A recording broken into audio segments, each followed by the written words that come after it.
데살로니가 전서 5장 18절 우리가 잘 아는 말씀입니다. 범사에 감사하라 그렇게 말씀합니다. 여기서 여러분 범사라고 하는 것이 뭘까요? 헬라어 성경 보면 엔판티 그렇게 되어 있습니다. 직역을 하자면 말 그대로 직역하자면 모든 것에서 모든 상황에서 영어 성경은요 바로 all everything 그렇게 해놨습니다. In all circumstance 어떤 상황이든지 모든 상황에서 그러니까 범사에 감사하라고 하는 것은 상황과 관계없이 어떤 상황이든지 감사해야 된다 이렇게 말씀합니다. 그러면 여러분 모든 상황이라고 하는 것이 도대체 여러분 어떤 범주를 말할까요? 모든 상황 우리가 한 서너 가지로 정리하게 된다면 이 안에는 다 포함될 겁니다. 예를 들어서 감사할 수밖에 없는 상황, 달리 말하자면 감사해야 되는 상황입니다. 어떤 것이 있을까요? 기도에 응답해 주셨다든지 내가 특별히 노력하거나 수고하지 않았음에도 불구하고 하나님께서 일방적으로 주신 은혜, 이게 바로 예배적인 은혜, 특별한 은혜입니다. 여러분 당연히 감사해야 되지 않겠습니까? 그 다음에 또 여기 이 모든 상황이라는 것은 그냥 특별히 감사할 일이 없는 상황도 포함합니다. 그냥 평범한 삶의 일상입니다.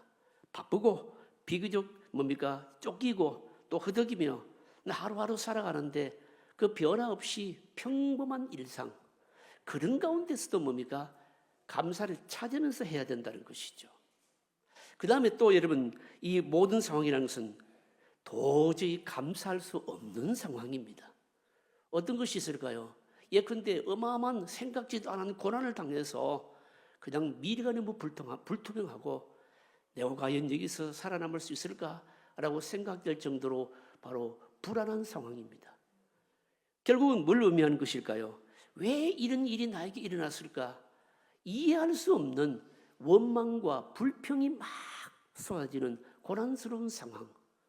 사실은 이 범사라고 하는 것은 바로 이 모든 것을 다 포함하는 상황인 겁니다. 여러분 그런데 사실 우리가 이 감사를 좀 한번 돌아보면 실제로 그러냐? 그렇지를 않습니다. 모든 상황에서 감사하냐? 여러분 그렇지를 않습니다. 좋은 일이 있을 때 당연히 감사함에도 불구하고 잘하지 않습니다. 일상생활 가운데 평범한 삶 가운데서 감사글을 내가 막 깨닫고 찾으면서 감사하느냐? 그것도 아닙니다. 더군다나 여러분 고난스러운 이해할 수 없는 어려운 상황에 우리가 맞닥뜨리게 되면 그런 가운데서도 오히려 어떻습니까? 믿음으로 감사하느냐? 그거는 여러분 더더욱 어렵죠, 여러분요. 결국은 어떻습니까? 이 모든 상황에서 감사한다라고 하는 것은 쉽지 않음에도 불구하고 성경은 우리에게 이것을 명령하고 있다라고 하는 겁니다. 오늘 같이 읽은 이 본문은요, 이 세 번의 상황 가운데서 세 번째 해당되는 바로 이 감사하는 경우입니다. 그러니까 도저히 감사할 수 없는 상황에서 감사한 경우를 말씀하는 내용입니다. 모든 걸 잃었습니다.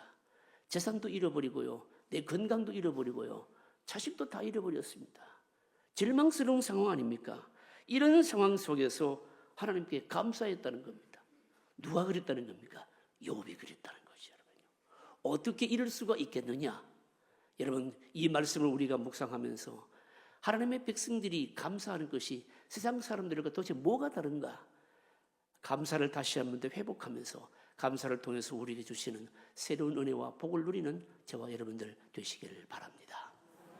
첫째로 예배와 감사입니다. 하루아침에 욥이요 재산과 건강과 자식을 다 잃어버렸습니다. 20절 말씀입니다. 여러분 20절 한번 읽어보실까요? 20절 같이 읽겠습니다. 욥이 일어나 겉옷을 찢고 머리털을 밀고 땅에 엎드려 경배하며. 다 읽고 난 이후에 욥이 보인 태도 반응입니다. 옷을 찢고 머리털을 밀었다. 이것은요 극도의 슬픔을 표현하는 겁니다. 비탄함인 것이죠. 인간으로서 더 이상 내려갈 곳이 없다라고 하는 이런 바로 극도의 슬픔 비탄을 바로 표현하는 겁니다. 재산 잃고 자기 건강 잃고 거기에다가 바로 자식까지 다 잃어버렸다는 겁니다. 그런데 놀라운 것은요, 이렇게 극도의 비탄함을 표현하고 난 이후에 욥이 뭘 했느냐라고 하는 겁니다. 그 다음이 중요합니다. 땅에 엎드려 예배하며. 여기에 땅에 엎드린다라고 하는 것은 피조물인 인간이 흙에서부터 흙으로 왔기 때문에 바로 그런 존재일 뿐입니다 라고 하는 건 바로 표현인 겁니다. 사람이 여러분 극도의 상상할 수 없는 어마어마한 고난을 당하게 되면요, 우리 인간이 정말 이 티끌에 불과하다는 것을 여러분 깨닫죠. 여러분요, 욥이 바로 그걸 지금 고백하고 있는 겁니다. 그런데 거기서 끝나지 않고요, 그 다음에 뭘 하고 있는가 하면, 그리고 나서는요, 하나님께 예배했다라고 하는 것입니다. 극도의 절망적인 상황을 받아들이면서도, 그러면서도 어떻게 했습니까? 예배했다는 겁니다. 결국 욥의 고난은요, 비통한 마음 이것만을 말하는 것이 아니고요, 슬픔 속에서 모든 걸 그러니까 다 맡기지 않고 내 의지를 추스르는 그런 바로 결연한 행동을 했다는 겁니다. 그게 뭔가 하면 예배라고 하는 겁니다. 여러분, 욥의 이 태도가 왜 중요할까요? 여러분, 우리가 감정에만 나를 맡기게 되면요, 여러분 절대로 내가 당한 그 상황이, 여러분 상황도 바로 파악이 안 될 뿐만 아니라 감사 이런 거는 여러분 상상할 수도 없는 겁니다. 감정은요, 보채는 아이처럼 계속 계속 자기만 돌보라고, 자기에게만 매이라고 자꾸 그렇게 조르는 겁니다. 감정에 사로잡혀서 울다 보면요, 울고 있는 자기 자신이 여러분 너무 한탄스러워 울고요, 결국은 연민에 빠지는 겁니다. 그래서 어려운 일이나 고난이 닥치게 될 때는요, 의지적인 행동이 대단히 중요합니다. 일어난 일대로 받아들이고, 그러면서도 의지적으로 내가 뭘 해야 될 것인가, 욥은요 하나님께 예배했다는 겁니다. 여러분, 이게 바로 중요한 겁니다. 겉옷을 찢고 머리털을 밀고 그야말로 정말 이 당한 그 고난의 비탄함을 표현하긴 하지만, 그리고 나서는 하나님 앞에 무릎을 꿇고 예배했다는 겁니다. 여러분, 사랑하는 성도 여러분, 고난이 닥쳤을 때에 이해할 수 없는 상황이 내게 몰려오게 될 때, 여러분 하나님을 만나는 예배가 여러분 얼마나 중요한지 모릅니다. 왜 중요할까요, 여러분요? 절망적이고 고통의 순간 속에서도 하나님을 만나게 되면요, 내가 당한 그 고통에 대해서 바른 이해를 할 수 있게 됩니다. 그리고 이 내가 당한 그 어려운 그 고난에 대해서 새로운 해석을 내리면서, 그러면서 어쨌든 그것이 바로 수납이 됩니다, 여러분요. 그럴 때 나오는 것이 뭘까요? 그래도 감사하는 것이요, 여러분요. 여러분, 우리들이 이걸 체험적으로 늘 느끼지 않습니까? 정말 상상할 수 없는 어려움이 있게 될 때, 여러분 하나님께 예배하게 되면요, 뭘 확신하는가 하면 하나님께서 이 상황을 바꾸실 것이다. 내가 당하는 이 고난조차도 의미 있게 만들 것이다. 이걸 확신하게 되죠. 이거 확신하게 되면 고난 중에도 감사할 수가 있는 겁니다. 그뿐만이 아니고 예배를 하게 되면요, 예배하는 사람만이 뭘 깨닫게 되는가 하면 하나님의 선하심을 깨닫습니다. 여러분, 하나님의 선하심이 뭡니까? 지금은 다 몰라도 이런 상황 속에서 내가 믿음으로 살고 하나님 앞에 감사하게 되면 어쨌든 아름다운 더 좋은 내가 상상할 수 없는 어떤 결과를 만들어낼 것이다. 이런 하나님의 선하심에 대한 확신이 생기게 되는 거죠. 그래서 여러분, 진정한 믿음의 감사는요, 예배를 통해서 하나님을 만날 때 일어나게 되는 겁니다, 여러분. 예배를 통해서 바로 말씀의 능력을 확신하고요, 살아계신 하나님을 보잖아요. 살아계신 하나님을 압니다. 그러면 감사할 수가 있는 겁니다. 특히 여러분, 우리가 하나님을 예배하는 자는요, 여러분 자족할 줄 알게 되는 겁니다. 자신의 모든 소유가, 내가 지금 가지고 있는 모든 것이요, 바로 내가 이룬 것이 아니고 하나님께로부터 왔다. 이거 알지요? 자신이 부족하여도요, 하나님이 채우실 것이고요, 또 넘쳐나도 여러분 교만하지 않고요. 이게 뭘까요? 예배를 통해서 여러분 깨닫는 거 아닙니까? 또 여러분, 예배하는 자는요, 어떤 대적과도 싸워서 이길 수 있다는 영적인 힘을 바로 공급받게 되는 겁니다. 결국은 하나님을 예배하게 될 때에 우리의 영혼 깊숙한 곳에서 내가 지금 처하고 있는 이 상황과 관계없이 하나님께 감사할 수 있다라고 하는 겁니다. 사랑하는 성도 여러분, 고난이 있을 때 여러분 의도적으로 하나님께 예배하는 자리로 나오시기를 바랍니다. 도저히 받아들일 수 없는 상황이 나에게 들이닥칠 때에도 여러분 그때도 의도적으로 하나님 만나러 나와셔야 됩니다. 하나님 만나러 나오게 되면 여러분 뭡니까? 내가 당한 그 상황도 이해가 되고 하나님의 선하신 신실하심도 확신이 되게 되고 그렇게 되면 뭡니까? 내가 지금 당한 것을 뛰어넘어서 감사할 수가 있는 겁니다. 여러분요. 둘째로 생각할 것은 하나님의 주권 인정과 무조건적인 감사입니다. 욥은요 하나님을 향하여서 엎드려서 예배하고 나서 그 다음에 하나님의 주권을 인정합니다. 하루아침에요 욥이요 동방에 여러분 거부였잖아요. 재산 다 잃어버렸죠. 몸에 병이 나서 악창이 생겼습니다. 그리고 자녀들까지 다 잃어버렸습니다. 그리고 나서 그 다음에 예배하고 나서 고백한 것이 있습니다. 21절입니다. 여러분 21절 읽어보실까요? 같이 읽습니다. 이르되 내가 모태에서 알몸으로 나와 싸운 적 또한 알몸이 그리로 돌아가올지라 주신 이도 여호와시요 거두신 이도 여호와시오니 여호와 이름이 찬송을 받으실지니이다 하고 하나님께서 우리의 삶의 주인 되심 인정할 때 어떠한 환경 속에서도 원망하지 않고 무조건적인 감사를 할 수가 있다는 거 아니겠습니까? 욥의 고백이 뭡니까? 내가 모태에서 알몸으로 나왔다는 겁니다. 무슨 말씀입니까? 태어날 때 빈손 들고 나왔다는 거죠. 태어날 때 손에 무엇을 쥐고 나오는 사람 없습니다, 여러분. 여러분 그러고 보면 지금 우리가 가지고 있는 모든 것이 뭘까요? 하나님의 은혜 선물 아니겠습니까, 여러분요? 뻐길 것이 하나도 없죠, 여러분요. 이 땅에 사는 동안에 우리에게 필요한 것을 하나님께서 주시기도 하시고요. 그리고요 또 이 내 것인 줄 알았던 것, 영원토록 그냥 나의 것인 줄 알았던 것을 또 거두어 가시기도 하시잖아요, 여러분요. 어떤 사람은 그렇게 얘기합니다. 하나님은 뭐 주셨다가 거두어 가시고 변덕스러우냐? 여러분 그렇지 않습니다, 여러분요. 거두어 가시는 것도 여러분 굉장히 큰 은혜입니다. 아, 목사님 그 말이 이상한데요. 여러분들이 우리가 체험하지 않습니까? 거두어 가시면요 내 손에서 떠나니까 잃어버리죠. 잃어버리고 나면요 나는 손해라고 생각하는데 여러분 그러나 잃어버리고 난 다음에 하나님께서 뭡니까? 더 좋은 것으로 채워주시고요. 잃어버리고 나면 끝났다라고 생각되는데 하나님은 어떻습니까? 새롭게 시작도 하시는 분이시거든요. 그러니까 여러분 거두어 가시고 우리 손에서 떠나는 거 잃어버리는 거 그게 여러분 다 무익한 것이 아니라는 거죠, 여러분요. 하나님은 언제든지 모든 것을 다시 시작하실 수도 있는 분이시다. 여러분 이것 확신하면 잃어버려도 뭡니까? 감사할 수 있다는 거죠, 여러분. 욥의 고백이 바로 이런 고백 아닙니까, 여러분? 주시기도 하시고 잃어버리기도 하는 것, 주시기도 하시고 거두어 가시기도 하는 것, 여러분 우리의 삶 전체를 통해서 삶의 여러분 전체 여정을 보게 되면 확인할 수 있죠, 여러분요. 여러분 우리가 살아온 길을 한번요 여러분 되돌아보게 되면요 점점 채워졌던 시절이 여러분 있죠, 여러분요.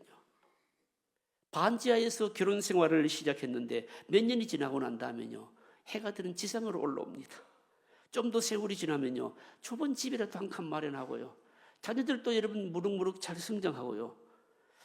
여러분 이러면서 뭡니까? 하나님께서 주신 것을 여러분 우리가 늘 체험하지요. 그런데 또 인생의 황금기가 되면 또 황금기가 지나고 나면 또 어떻습니까? 나이가 들면요 이렇게 주시기도 하시지만 또 가져가시는 것도 여러분 우리가 깨닫게 되는 겁니다. 자식들을 결혼시키면서 집도 팔고요 있는 것도 사용하고요 점점 줄어들기도 합니다. 여러분 이게 뭡니까? 이게 사실은 우리 인생인 겁니다, 여러분. 주시기도 하시고 거두어 가시기도 하시고 여러분 내 것이 영구적인 것이 없고요 내가 지금 이 비통한 가운데 있다고 해서 이것도 여러분 뭡니까? 바로 이 평생 동안 그런 것도 여러분 아닌 겁니다. 여러분 이 욥기를 쓰는 욥기를 고백하는 욥의 결말이 여러분 뭡니까? 자식도 잃고 그 많은 재산도 잃어버리고 몸에 악창도 나고 어마어마한 고난을 당하고 다 잃어버리게 됐는데 욥의 결말이 여러분 뭔가 하면요 욥기 42장 12절로 13절에 말씀하고 있습니다. 욥기 42장 12절 13절 말씀 한번 띄워주십시오. 여러분 한번 같이 읽어보실까요? 같이 읽겠습니다. 여호와께서 욥의 말년에 욥에게 처음보다 더 복을 주시니 그가 양 14,000과 낙타 6,000과 소 1,000겨리와 암나귀 1,000을 두었고 또 아들 7과 딸 3을 두었으며. 이게 무슨 말씀입니까? 욥의 말년에 무슨 말씀입니까? 욥에게 처음보다 더 복을 주셨는데 더 복을 주셨다. 얼마나 더 복을 주실까요? 배로 주신 겁니다, 여러분요. 잃어버린 것에 배를 되돌려 주신 겁니다, 여러분요. 어떤 성리학자는 그렇게 얘기합니다. 욥이 잃어버린 재산도 다 배인데 나중에 말년에 말입니다. 자녀들을요, 아들, 딸을 열을 넣습니다. 근데 아들, 딸은 열이 배가 아닌데요. 여러분 이미 잃어버린 그 아들, 딸은 어디에 있습니까? 천국에 있지요. 그러니까 합치면 어떻습니까? 전부 배예요, 여러분요. 말년에 하나님께서 다 배로 갚아주신 겁니다. 하나님께는 여러분 어떤 상황도 끝난 것이 아니기 때문에 지금 처지를 우리가 처량하게 생각할 필요가 여러분 없습니다, 여러분요. 지금 여러분 욥처럼 연단 중에 계신 분들이 있을 수 있죠, 여러분요. 감사한 마음으로 선하신 하나님을 믿고 여러분 믿음으로 감사하게 되면 뭡니까? 때가 되면 하나님께서 시작하실 수도 있고 뭡니까? 배로 다 채워주실 그 선하신 하나님을 확신하게 되면 지금 어떤 상황이든지 감사할 수가 있다는 겁니다, 여러분. 그래서 여러분 진정한 감사는요, 조건이 없는 무조건적인 감사인 겁니다. 무조건적인 감사는 우리의 삶의 현장에서 하나님을 날마다 하나님의 주권을 인정할 때 여러분 감사할 수 있는 거 아니겠습니까? 하나님 살아계십니다. 우리 죄를 용서해 주셨고요, 우리에게 하나님의 자녀라고 해 주셨고요, 하나님을 아버지라 부를 수 있으셨고요. 여러분 어마어마한 신령한 은혜죠, 여러분요. 그뿐입니까? 우리가 다 알지 못하는 삶의 순간에 보이지 않는 것까지도 하나님께서 다 터치하고 계시고 채워주시고 보고 계시는 거 아니겠습니까? 이 사실을 우리가 인정하게 될 때 여러분 참다운 감사를 상황과 관계없이 할 수 있다는 것이요, 여러분. 그러나 여러분 오늘 우리 시대를 한번 보십시오. 우리 시대는요, 여러분 감사하지 않는 시대입니다. 서점에 가서 여러분 제가 책을 좀 고르려고 다른 책들도 좀 이렇게 봅니다. 보게 되면요, 여러분 감사의 일반 서점에 가서 보시면요, 일반 책 코너를 보시면요, 감사에 대해서 글을 쓴 책이요 없어요, 여러분요. 감사에 대해서 여러분 책을 쓴 코너는요 어디에만 있는가 하면요, 기독교 서적 코너에만 있어요, 이게요. 여러분 진짜 우리가 감사할 거리가 여러분 없을까요, 여러분요? 사실은 여러분 감사할 것이 어마어마하게 많습니다. 그냥 우리가 생각하지 않는 것이죠, 여러분요. 오늘 여러분 시대를 보십시오. 부모님에 대해서도 교회에 대해서도요, 여러분 특별히 말입니다, 가정에서도요 감사가 자꾸만 없어집니다. 성경이 우리에게 말씀하는 것이 뭡니까? 말세에 나타날 여러 가지 현상 중에서 감사하지 아니하며 디모데후서 3장 2절에 말씀합니다. 마지막 때가 되면 감사를 자꾸 잃어버린다는 겁니다. 감사가 없는 사회, 감사가 없는 교회, 그리고 여러분 감사가 없는 가정, 여러분 한번 생각해 보십시오. 무슨 거기에 여러분 기쁨이 있고 그리고 평화가 있고 여러분 은혜가 있겠습니까? 감사가 넘쳐나는 사람에게는요, 여러분 언제나 뭐가 있습니까? 하나님의 은혜가 여러분 있습니다, 여러분요. 감사는 하나님 값없이 받은 은혜에서부터 비롯되는 겁니다. 그래서 하나님의 은혜가 없는 사람은요 감사를 못합니다, 여러분요. 감사하는 사람은 은혜를 깊이 감사할 뿐만 아니라 여러분 감사하게 되면 하나님의 은혜를 더 끌어오는 거죠, 여러분요. 우리 인간이 여러분 동물과 크게 차이가 나는 것이 뭡니까? 많이 있습니다만 동물은요 사물에 대해서 사건에 대해서 여러분 보시면요 조건 방사 행위를 합니다. 인간은요 동물처럼 그런 식으로 반응하지 않고 언제나 생각하죠. 그리고 또 이해를 합니다. 그러면서 어떻게 합니까? 결단하는 것이죠, 여러분요. 여러분 우리가 꼭 기억해야 될 것이 뭡니까, 여러분요? 대부분의 사람들은요 원망스럽고 불평스러운 환경에 처하면요 그냥 원망하고 불평하고 그래 합니다. 그러나 그때 우리가 기억해야 될 것이 뭡니까? 이 일의 결말은 사실은 우리 손에 있지 않다는 거죠, 여러분요. 하나님의 손에 있는 겁니다, 여러분요. 좋은 일이 있든지 나쁜 일이 있든지 하나님의 손에 바로 이 일의 결말이, 내 인생의 결말이 하나님의 손에 있다, 이것 믿으면요, 여러분 지금의 상황과 관계없이 감사할 수가 있는 겁니다. 지난주 목요일 날 대입 수능 시험을 쳤습니다. 여러분 좋지 않은, 자기가 원치 않는 결과가 나올 수도 있을 것이고요, 아이들이요 자기가 원하는 대학에 못 갈 수도 있습니다. 우리가 어떤 일이 막히거나 어려움 당하면요, 그 일이 그냥 내 인생의 전부인 것처럼 보입니다. 그렇게 볼 필요가 없습니다. 여러분 우리가 인생을 길게 살다 보면 여러분 그런 생각이 들지 않습니까? 예를 들어서 대학 지나가는 아이가 말입니다, 자기가 원하는 대학에 못 가고 막혔습니다. 인생을 여러분 길게 살다 보면요, 그때 말입니다, 내가 그 대학 안 가고요 다른 대학 간 것이 훨씬 유익이고 복일 때가 많습니다. 여러분 길은요, 결말은 여러분 하나님의 손에서 길고 짧은 것은 여러분 맞춰 보아야 하는 겁니다. 그래서 지금의 상황에서 말입니다, 불평하고 원망할 필요가 하나도 없는 겁니다. 그런 상황이 닥쳤으면 감사하고, 내가 알지 못하는 하나님의 또 다른 손이 있고 길이 있고 결말이 있을 거야, 이 하나님의 선하심을 믿으면 여러분 어떤 상황 속에서도 감사할 수가 있는 거죠. 욥의 여러분 감사가 이것이었고, 욥의 감사대로 그의 결말이 여러분 우리에게 똑똑하게 보여주지 않습니까? 여러분 사랑하는 성도님 여러분, 지금의 상황이 전부라고 생각하지 마십시오. 어려운 사람 평생 어려워라는 법이 없습니다. 여러분요, 지금 형통한 것 평생 형통할 수도 있는 것도 아닙니다. 여러분요, 형통할 때는 믿음으로 기뻐하고, 어려울 때는 곤고할 때는 돌아보면서 하나님을 생각하면서 하나님께서 또 다른 길이 있을 것이야, 신실하심으로 붙드는 거죠. 여러분요, 모든 것이 하나님의 손에 있음을 믿게 될 때에 욥처럼 바로 결말을 바로 보게 될 것이고, 여러분 더 하나님을 찬양하게 될 것입니다. 어떤 상황이든지 하나님의 주권을 믿으면서 감사하시기를 바랍니다. 여러분 오늘 마지막으로 생각할 것은 하나님 중심의 범사에 감사합니다. 특별한 고난 중에서만이 아닌 우리의 일상에서도 감사하는 것이 성경이 우리를 향해서 명령하고 있고요, 하나님의 뜻입니다. 여러분요, 감사한 일보다 불평한 일이 더 많이 일어날 이런 삶에서 모든 일에 감사하라. 사실은 별로 뭡니까? 수긍이 잘 되질 않죠. 여러분요, 여러분 왜 그렇습니까? 솔직히 우리의 삶을 한번 놓고 보면요, 기쁘고 즐거운 일이 많습니까? 힘든 일이 더 많습니까? 힘든 일이 사실 더 많아요. 여러분요, 그런데도 불구하고 성경은 기뻐하라, 감사하라 그러거든요. 22절 한번 보실까요? 22절 같이 읽겠습니다. 이 모든 일에 욥이 범죄하지 아니하고 하나님을 향하여 원망하지 아니하니라. 원망하지 아니했다는 겁니다. 환경을 불평하고 원망하는 것은요, 우리를 뭡니까? 인도하시는 신실하신 하나님에 대한 일종의 뭡니까? 불신인 겁니다. 여러분 불평을 자꾸 하게 되면, 원망을 하게 되면 나타나는 특징이 뭘까요? 불만과 죄들이요 우리 안에 여러분 뭡니까? 자꾸만 자리 잡게 되는 겁니다. 여러분 우리가 우리 자신을 가만히 생각해 보면요, 우리는 무슨 악의 제조 공장 같은 이런 느낌이 들 때가 있지 않습니까? 여러분요, 왜 그렇습니까? 좋은 일에는 감사 안 하고, 여러분 좀 좋지 못한 일에는 어떻습니까? 여지없이 불평하거든요. 여러분. 그러나 여러분 어려운 일에도, 어려운 상황에도 여러분 감사로 내 마음을 채우면 어떻게 되는가 하면요, 나쁜 것들이 내 안에 자리 잡지를 못합니다.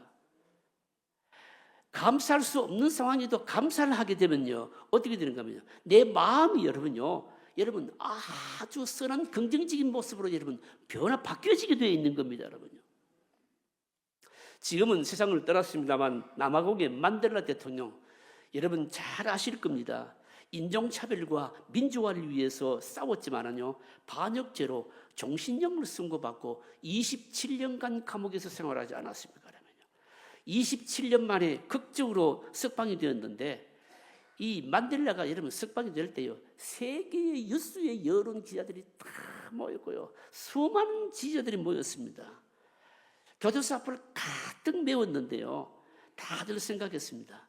27년간 감옥 생활을 했으니까 아마 이 진액이 다 빠진 그런 바로 70세의 노인이 나타날 것으로 생각했습니다. 그런데 만델라가요 27년 만에 감옥에서 나왔는데 얼마나 활기차고 당당한지 모릅니다. 사람들이 기자들이 너무 놀라가지고 예상 밖의 모습에 기자들이 질문한 겁니다. 아니 5년만 감옥에 있으면은 바로 이 폐인이 되는 게 보통인데 27년 동안 감옥 생활했는데 어떻게 그렇게 바로 당당한 모습으로 활기찬 모습으로 나왔습니까? 이 만델라 대통령이 답이 여러분 간단했습니다. 매일 하나님께 감사했습니다. 하늘을 보고 감사하고 땅을 보고 감사하고 물을 마실 때 감사하고 강대노동할 때도 감사하고 그랬다는 겁니다. 어떤 순간에도 늘 감사하니까 27년간 감옥 생활을 하면서도 바로 이렇게 활기차게 건강을 유지할 수가 있었다는 겁니다. 여러분 한번 생각해 보십시오.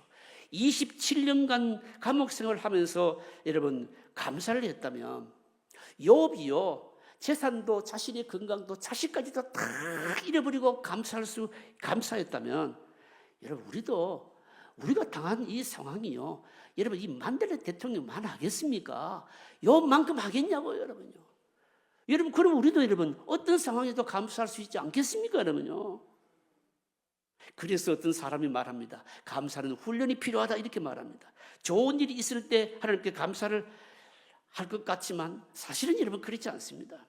성경에 가장 좋은 예가 있지 않습니까? 누가복음에 보시면요 10문둥병자들 나병 환자들 주님으로부터 고침을 받았지만 돌아와서 감사한 사람 한 사람밖에 없었거든요. 좋은 일 있으면 감사할 것이다. 천만에요. 안 됩니다. 왜 안 되는가 하면 우리 안에 죄성 때문에 그렇습니다. 우리 죄성이 있는 인간은 좋은 일이 있다고 감사하는 것이 아니라 은혜를 알고 깨달아야 감사하거든요 여러분요. 여러분 때때로 말입니다. 우리가 아끼던 것을 하나님께서 거두어 가십니다. 이것만큼은 놓치고 싶지 않다라고 생각하는 것도 뭡니까? 어때는 하나님께서 취하시기도 하시잖아요 여러분요. 여러분 왜 그렇게 하실까요? 그렇게 하게 될 때 지금 누리고 있는 이 모든 것들이 뭡니까? 하나님께로부터 왔다는 것을 알게 하시려고 그러시는 거 아닙니까 여러분요?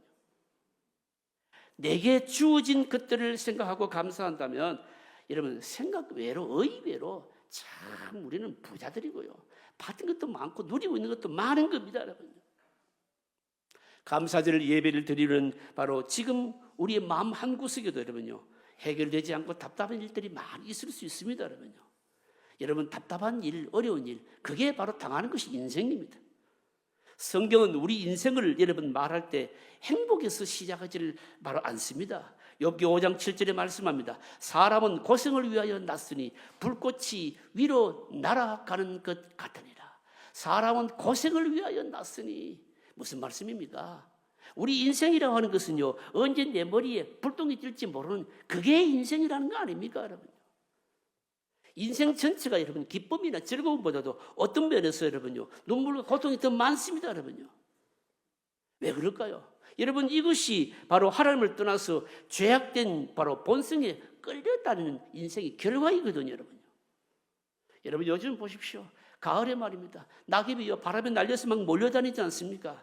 사람들이 그냥 죄에 이끌려서 바로 해답을 모르는 인생 고생하면서 사는 것 그대로입니다. 여러분 고난은 어쩔 수 없습니다. 그래서 C.S. 루이스는 그런 말을 했습니다. 고난은 귀머거리에게 하나님을 알게 하시는 확성기 같다라고 했습니다. 여러분. 무슨 말씀인가 하면 감사할 수 없는 상황들을 둘러싸여 있는 게 이게 저와 여러분들의 인생이고 삶입니다. 여러분요. 언제 끝날지 모르는 여러분 고생된 여러분 환경이 있습니다. 여러분요. 끝없이 돌봐야 되는 사람들도 있고요. 어떤 경우에는요, 혹은 나를 환대하지 않는 사람들 틈에 둘러싸여가지고 정말 짜증나는 경우도 많이 있습니다, 여러분요. 그러나 그때 뭘 해야 될까요? 생각을 하나님 중심으로 바꾸면 감사할 수가 있습니다. 하나님 중심이라는 게 뭘까요? 감리교를 창시한 존 웨슬레가요, 여러분 전도 여행을 하던 중에 강도를 만났습니다. 이 강도를 만나서 자기가 가진 얼마 되지 않는 돈과 말입니다. 지갑과 소지품을요, 몽땅 다 빼앗긴 겁니다. 그런데도요, 이 존 웨슬리는요, 하나님께 감사했습니다. 그런데 그가 감사했던 이유를 보면요, 여러분 참 우리에게 참 교훈을 줍니다, 여러분요. 뭘 감사했는가 하면요, 강도가요, 자기 생명을 거둬가지 않는 것에 대해서 감사한다. 그리고 두 번째는 뭔가 하면 자기가 돈이 많이 없는 것을 감사한다. 그리고요, 여러분 또 하나 뭐 감사한가 하면 자기 영혼을 빼앗아가지 않는 것에 감사한다. 그랬습니다. 이게 여러분 무슨 말씀입니까? 웨슬리는요, 이 일을 겪으면서 그 일의 결과를 가지고 감사한 것이 아니라 내가 얼마나 잃어버렸다. 내가 뭘 당했다. 이거 내가 어떻게 할까? 그걸 가지고 그것을 돌아본 것이 아니라 뭘 돌아봤는가 하면 하나님이 여전히 나와 함께 하신다. 바로 이걸 생각했기 때문에 여러분 뭡니까? 감사한 겁니다. 여러분요. 말씀을 정리하겠습니다. 사랑하는 성도 여러분, 감사를 다시 한 번 더 돌아볼 수 있기를 바랍니다. 그래서 감사를 회복할 수 있기를 바랍니다. 감사할 일이 있을 때 감사하는 것 당연합니다. 감사할 것이 없는 평범한 일상을 통해서 여러분 뭔가 찾아내고 깨달으면서 감사해야 됩니다. 특별히 요것같이 감사할 수 없는 상황에서도 여러분 믿음으로 감사해야 되는 겁니다. 이것이 뭘까요? 그리스도인의 여러분 삶이고 감사이고 세상 사람들과 구별되는 경계선인 겁니다. 감사로 인해서 믿음의 능력을 여러분 체험하는 것, 우리들이 누릴 수 있는 특권 아니겠습니까? 이 은혜가 저와 여러분들에게 회복될 수 있기를 주의 이름으로 축복합니다. 통성으로 기도하겠습니다. 오늘 주신 말씀을 생각하면서 기도하십시다. 우리의 삶의 조건, 상황, 환경 관계없이 여러분 우리에게 주신 어마어마한 큰 은혜, 구원이 있지 않습니까? 여러분 죽었다가 우리는 다 살리심을 받은 백성들 아닙니까? 이거 하나만 하더라도 모든 걸 다 듣고 남을 것입니다. 그리고 모든 일의 끝은 하나님의 손에 있습니다. 지금의 모든 상황도 하나님의 손 안에 있습니다. 이거 생각하면서 감사하기를 원합니다. 동성으로 기도하겠습니다.